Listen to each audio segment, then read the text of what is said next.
Emmanuel Bompard, vous êtes frustré aussi, le MoDem est frustré, vous êtes frustré, la France Insoumise? Je suis plus que frustré, je suis en colère. Je pense que cette mesure est d'une brutalité totale, elle a été faite d'une manière particulièrement sournoise, au milieu du week-end, à l'occasion d'un conseil des ministres consacré au coronavirus. Je considère que c'est un manque de respect des institutions démocratiques de notre pays qui est total. Alors après, j'entends les éléments de langage du gouvernement, je voudrais juste vous donner un chiffre. Vous savez, sur ces 117 heures de débat, la France Insoumise, dont on dit qu'elle a monopolisé la parole, a eu 15 heures de prise de parole, mais ça c'est les chiffres officiels de l'Assemblée nationale, ça fait à peu près 13% du temps de parole. Alors comme confiscation du débat, honnêtement, on a vu davantage. Contrairement à ce que vous dites, il y avait un vrai débat de fond. D'ailleurs, c'est pas pour rien que le Premier ministre a utilisé le 49.3 à ce moment-là, parce que c'est juste avant qu'on rentre dans le débat et dans la discussion de l'article de loi consacré notamment à la valeur du point, et que sur ce sujet, c'est là où les Françaises et les Français allaient pouvoir voir que cette réforme sera une très mauvaise réforme pour leur pension.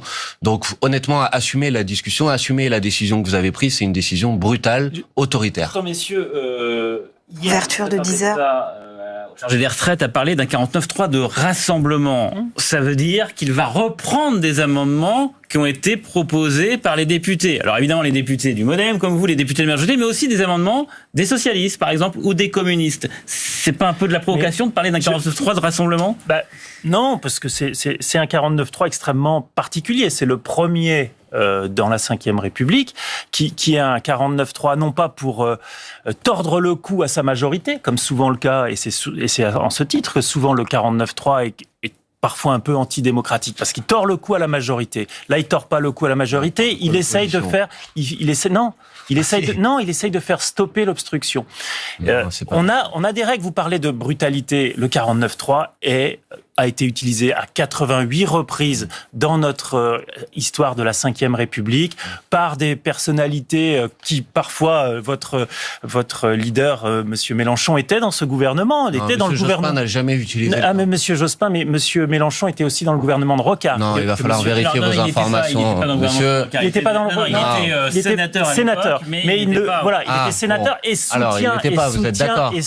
Excusez-moi, j'ai eu un petit défaut historique, ça arrive. Il était soutien fervent d'Emmanuel Rocard à ce moment-là. Ah bon, d'abord, Monsieur Rocard s'appelait Michel et pas Emmanuel pour commencer, ça fait la deuxième erreur. Et la troisième, c'est que Monsieur Mélenchon n'a jamais été un soutien fervent de Monsieur Rocard, mais bref. C'est pas grave. Là, monsieur, pardonnez-moi, mais on est dans les éléments de langage. Non, mais 49.3 de rassemblement, dit la majorité. Emmanuel Bompard. Regardez, sur ce 49.3. Non, mais écoutez, tout ça n'est pas sérieux. Vous nous dites, mais le Premier ministre va récupérer des amendements, y compris des amendements de l'opposition. Mais dans ce cas-là, je vais vous proposer quelque chose. On ferme l'Assemblée nationale, puis au prochain texte, l'opposition enverra ses amendements au Premier ministre, et puis il choisira ceux qui lui voient bien et qu'il a envie d'intégrer dans le texte, et ceux qui veulent pas intégrer. Écoutez, il y a quand même une Assemblée nationale dans notre pays. Moi, j'avais fait une Maintenant, monsieur, vous parlez d'opposition. Je vais vous dire un truc. Vous parlez d'obstruction parlementaire. Après, je vous laisse répondre. Vous parlez d'obstruction parlementaire. Vous savez, ce texte-là, 117 heures de débat, c'est moins que les 160 heures qui avaient été consacrées à la discussion sur la dernière réforme des retraites. C'est moins que le temps qui avait été consacré à l'examen du projet sur la presse. C'était dans les années. C'est moins à l'état actuel. Moi, je vous avait le temps, monsieur. À ce rythme, ça pouvait continuer plus longtemps. Mais c'est pas vrai. Monsieur Bompard, moi, j'ai fait la proposition plusieurs fois sur les réseaux sociaux, sur les antennes de nos radios et télé, et dans l'hémicycle. Vous aviez 40 000 amendements. Sur ces 40 000 amendements, il y en avait seulement 6 800 uniques. Et parmi ces 6 800 uniques, à peu près 3 000 qui n'étaient pas des amendements rédactionnels, point virgule. Si nous avions débattu sur ces 3000 amendements, on aurait pu faire ce texte sereinement. Vous auriez pu exposer vos arguments, nous aurions pu exposer les nôtres et le texte aurait avancé. Maintenant, il y a eu un 49.3 que moi, qu'on a le droit de déposer. Quand on est parlementaire, on n'est jamais très heureux qu'il y ait un 49.3. Non, mais Emmanuel Bompard, admettez-le, sur les 40 000 amendements, il y en avait quand même beaucoup qui ne faisaient pas avancer le débat. Non, je ne l'admets pas. Je pense qu'il y avait des amendements qui étaient des amendements. Chaque année, annuel, c'est pas un amendement qui ne fait avancer le débat. Laissez-moi terminer. Je sais que vous avez quelques difficultés avec la démocratie en ce moment, mais je vais quand même pouvoir parler. La démocratie, ce sont des règles. Oui, alors. Et on a une constitution et on l'applique. C'est la démocratie. Vous êtes en train d'en faire la démonstration d'ailleurs. Vous voyez, il y avait effectivement des amendements qui étaient des amendements de forme, mais ensuite les arguments, les prises de parole qui étaient associées à ces arguments étaient des prises de parole sur le fond. Et d'ailleurs, ça a permis de soulever un certain nombre de lièvres. Et ça, vous le dites pas. Par exemple, on a appris que l'indice qui devait être utilisé pour la revalorisation du point était un indice qui n'existait pas. Que l'INSEE allait devoir créer. Et puis en plénière, on a appris que, vous savez, l'histoire de la pension à 1 000 € au minimum qui devait s'appliquer pour tout le monde et finalement s'applique que pour les carrières complètes, on a appris qu'en fait, il fallait 50 heures SMIC par mois pour avoir le droit à ça et que, par exemple, les agriculteurs dont on dit qu'ils allaient pouvoir profiter, en fait, il y en avait 40% des chefs d'exploitation qui allaient être exclus du calcul de la pension de retraite. Ça, on l'aurait pas appris si la France Insoumise n'avait pas déposé ces amendements. Donc, ces amendements, ils permettaient de faire avancer le débat. Et d'ailleurs, si vous avez voulu l'interrompre, c'est pour 2 raisons. D'abord, parce que vous vouliez pas que ça se continue, parce qu'on allait encore soulever des lièvres de votre réforme. Et deuxièmement, c'est parce que votre majorité, elle perdait les plumes. Non, c'est pas vrai. Semaine après semaine, vous avez des députés qui quittent la majorité. Vous n'étiez pas sûr d'arriver à le faire. La réponse,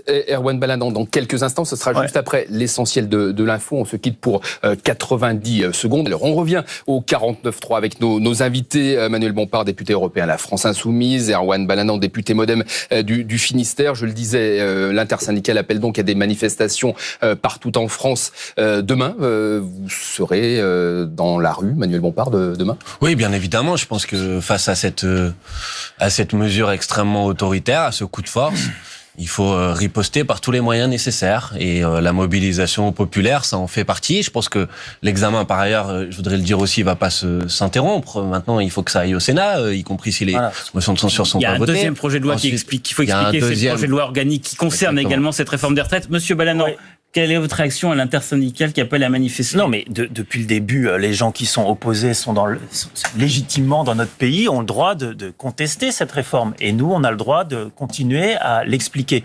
Le texte, il va aller au Sénat, vous l'avez dit. Ensuite, il reviendra à l'Assemblée.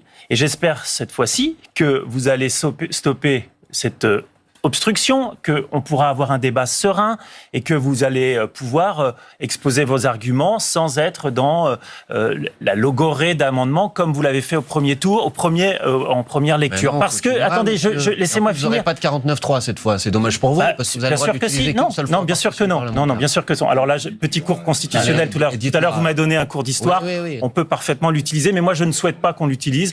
Je souhaite qu'on puisse faire un débat en nouvelle lecture serein. Et pourquoi pas accepter ce coup-ci ce que vous n'avez pas fait en première lecture, c'est-à-dire un temps législatif programmé qui donne un temps à la hauteur de chacune. Vous ne l'avez pas fait, c'est pas nous qui décidons la manière avec laquelle sont organisés les débats. Si, monsieur, c'est la conférence des présidents qui l'a refusé. Monsieur Mélenchon. Là, on est dans la technique parlementaire. Oui, on est dans la technique, mais c'est important la technique parlementaire. L'annonce de l'intersyndicale. Est-ce qu'en recourant au 49.3, vous remobilisez le mouvement social ? Monsieur Bompard va pas être d'accord avec ce que je vais dire, mais qui était un peu en sommeil ou en repos, qui attendait de voir comment ça se passe. Et là, vous le réveillez un petit peu, puisqu'on le rappelle, la journée de manifestation la prochaine était prévue après les élections municipales. On verra si des gens. Vous avez pris ce risque-là quand même de. Oui, mais je crois qu'on était obligé d'avancer aujourd'hui. On entend beaucoup les contestataires de ce texte, et c'est logique. Mais moi, j'entends aussi beaucoup de personnes, ce week-end dans ma circonscription, des gens qui m'ont dit « Mais quand est-ce que vous passez à autre chose et quand est-ce que vous avancez ?» Parce que les Français, ils sont pas dupes. Au rythme où nous allions, il fallait encore, je crois, 3 bons mois, un trimestre, pour étudier le texte. Ce que vous dites. Si, parce que vous auriez continué. On avançait un peu plus vite, mais on sait très bien comment c'est quand c'est l'obstruction. Vous savez pourquoi on n'a pas avancé vite la première semaine ? On fait suffisamment avancer pour laisser penser qu'on ne fait pas l'obstruction, et dès qu'on voit que ça avance trop vite, on pourrit les débats. Si vous voulez, on revient sur les épisodes précédents, mais on était en train de parler de la suite. Voilà. On va regarder ce qui va se passer demain. Demain, il y a 2 motions de censure qui sont déposées, une par la gauche, une par la droite. Pour faire simple, Manuel Bompard, vous allez voter la motion déposée par la droite. Mais nous, on a dit depuis le début qu'on voterait toutes les motions de censure. Donc, sans aucune difficulté, sans aucun problème, parce que l'objectif, c'est d'obtenir le retrait de ce projet de loi. Ça se passe à l'Assemblée, ça se passe dans la rue. Je vais dire aussi que ça va se passer dans les urnes aussi, monsieur. Parce qu'il y a des élections municipales, vous n'avez pas voulu donner la parole aux Français. 70% 60% d'entre eux sont pour un référendum et une majorité y est opposée. Peut-être que vous, dans votre circonscription, vous entendez ceux qui sont d'accord avec vous, mais il y a une majorité des Français, c'est ce que disent toutes les enquêtes d'opinion, qui sont opposés à cette réforme. Donc moi, je dis aux élections municipales, vous allez avoir l'opportunité aussi de sanctionner les candidats qui soutiennent cette réforme. Vous serez obligé d'en tenir compte. Monsieur Bompard, sur le référendum, vous savez très bien qu'un référendum sur une telle question, c'est compliqué. C'est extrêmement compliqué. Qu'est-ce qu'on pose comme question? Alors on pose la question, êtes-vous pour ou contre cette réforme? Oui. Vous savez bien que cette réforme, elle a besoin d'avancer, elle a besoin d'être encore discutée avec... parce que c'est une réforme qui se construit. Monsieur, le traité constitutionnel européen, c'était compliqué, non? Oui, c'était trop compliqué. Les gens, ils se sont intéressés. Ils sont intelligents, les Français. Vous savez, il ne faut pas les prendre pour des abrutis. Non, je ne les prends pas pour des abrutis. Ensuite, je note que demain, vous allez voter la motion de censure de la droite. Bien sûr. Est-ce que vous avez lu la motion de censure de la droite? Vous avez lu que cette motion de censure demande un âge de retraite, de départ à 65 ans. Donc la France insoumise va voter la retraite à 65 ans pour tous les Français. Nous allons voter la motion de censure. Non, vous allez voter un texte qui inscrit 65 ans. Monsieur Bompard, vous voyez bien que vous êtes dans votre... Assumez-le, vous êtes dans une obstruction totale. Non, je suis pas dans une obstruction, je suis dans une opposition. Ce n'est pas complètement honteux. Ce n'est pas complètement honteux d'être dans l'obstruction, puisque vous avez des idées différentes des nôtres. Moi, je peux comprendre parfaitement, mais il faut l'assumer. Obstruction et voyez la différence entre l'obstruction... je l'assume, il n'y a pas de problème. On laisse Monsieur Bompard répondre à votre argument s'il vote avec la droite la motion de censure qui, en effet, prévoit un âge d'équilibre supérieur à ce que prévoit le projet de loi. La France insoumise va voter ce texte, ça ne veut pas dire qu'elle en partage le contenu, et vous le savez très bien. Et monsieur, pas voter un texte si important sans en partager le contenu, c'est une motion de censure. Exactement, monsieur. J'espère qu'on va vous censurer, d'ailleurs, et je suis prêt à utiliser tous les moyens constitutionnels pour le faire, même quand elles ne viennent pas de nos propres rangs. Vous voyez. Donc l'idée, c'est d'additionner vos voix à celles de la droite pour qu'il y ait un effet nombre important. Exactement, qu'il y ait un maximum de personnes qui puissent voter pour la censure. Mais attendez, ne résumez pas la situation à ça. Nous avons aussi la motion de censure que nous avons rédigée. Est-ce que la droite va voter pour il faut leur poser la question. Moi, je souhaite qu'un maximum de députés votent l'ensemble des motions de censure qui sont déposées. Il faut rappeler aux téléspectateurs que ces motions de censure n'ont aucune chance d'être adoptées puisque, a priori, la majorité à l'Assemblée. A priori, mais si la motion de censure avait la majorité, le gouvernement tombe. Ce n'est jamais arrivé dans la Ve République. Donc il y a une forme de solidarité. Néanmoins, on a entendu, pas forcément au Modem, mais du côté d'En Marche, certains qui reprochent ou qui regrettent ce recours au 49.3. Est-ce que les députés d'En Marche pourraient exprimer un geste de mauvaise humeur en votant pour la motion de censure? Ça, c'est inimaginable. Moi, je ne crois pas, non, parce que déjà, on ne vote pas contre une motion de censure. On va voter pour. C'est la règle. Donc, ça change un peu énormément les choses. Et il faut être extrêmement précis. D'ailleurs, c'est pour ça que je suis abasourdi par l'idée que vous allez voter un texte de droite qui dit 65. Est-ce que la majorité peut exprimer de la mauvaise humeur à cette occasion? Il y aura peut-être quelques expressions éparse, mais dans l'ensemble, je crois qu'il y aura un soutien à cette idée qu'on veut continuer à débattre autour de ce texte. Parce que c'est ça la réalité. Déjà, un sénateur La République En Marche, un sénateur des Bouches-du-Rhône a quitté le parti 5 minutes avant. En tous les cas, merci beaucoup d'avoir été nos invités, messieurs Manuel Bompard, député européen La France Insoumise, Erwan Balanant, député Modem du Finistère.